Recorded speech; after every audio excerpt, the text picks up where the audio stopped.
जम्मू कश्मीर की राजनीति में पूर्व रॉ प्रमुख अमरजीत सिंह दुल्लत की किताब the chief minister and the spy ने सियासी भूचाल ला दिया है और इसी किताब की वजह से फारूक अब्दुल्ला राजनीतिक निशाने पर आ चुके हैं। असल में किताब में लिखा है कि पूर्व मुख्यमंत्री फारूक अब्दुल्ला ने अनुच्छेद 370 हटाने का समर्थन किया था। जैसे कि सभी जानते हैं कि नेशनल कॉन्फ्रेंस मुख्य रूप से धारा 370 का शुरू से ही विरोध करती आई है, लेकिन अमरजीत सिंह की इस किताब के लिखे शब्दों ने फारूक अब्दुल्ला और उनकी पार्टी को कटघरे में खड़ा कर दिया है।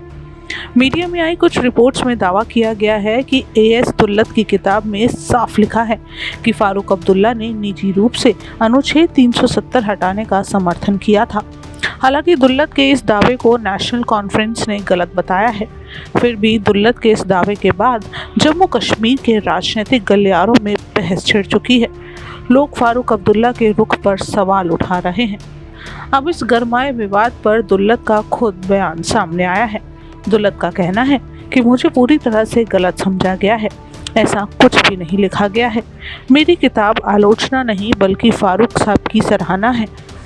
वहीं इस पर प्रतिक्रिया देते हुए नेशनल कॉन्फ्रेंस प्रमुख फारूक अब्दुल्ला ने भी किताब को लेकर गलत जानकारी और तथ्यों में गड़बड़ी की बात कही है और उनका कहना है एक दोस्त इस तरह नहीं लिखता। इस विवाद पर खुद एस दुल्लत ने सफाई भी दी है। उन्होंने लिखा है कि मैंने फारूक अब्दुल्ला के खिलाफ कुछ नहीं लिखा, मेरी किताब उनकी तारीफ से भरी हुई है।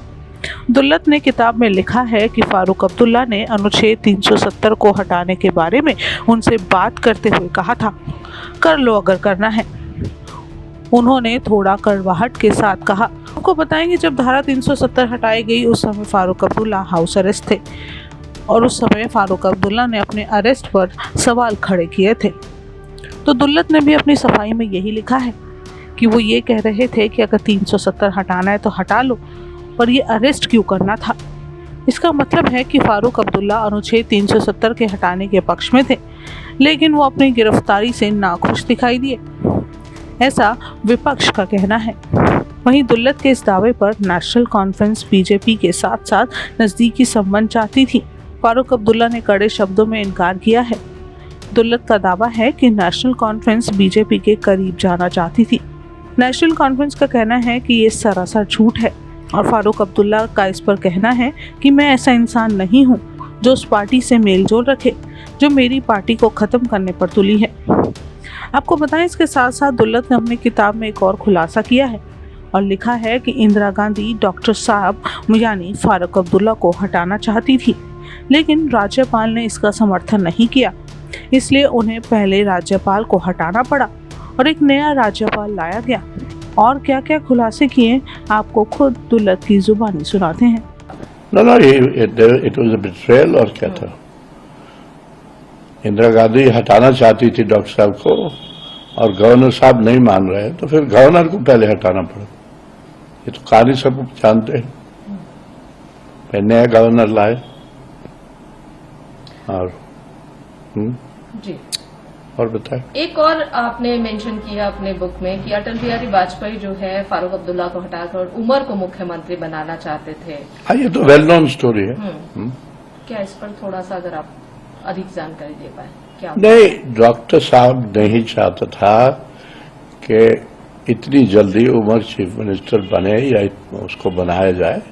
पहले उनके साथ काम करे, सीखे और फिर तो हमारा बेटा है, उसको तो बनना है चीफ मिनिस्टर। लेकिन दिल्ली जल्दी में थी, वो चाहती थी कि डॉक्टर साहब को दिल्ली लाया जाए और डॉक्टर साहब को कहा गया था कि आपको वाइस प्रेसिडेंट बनाएंगे और वहां उमर को बनने दीजिए चीफ मिनिस्टर। लेकिन उमर साहब इलेक्शन हार गए।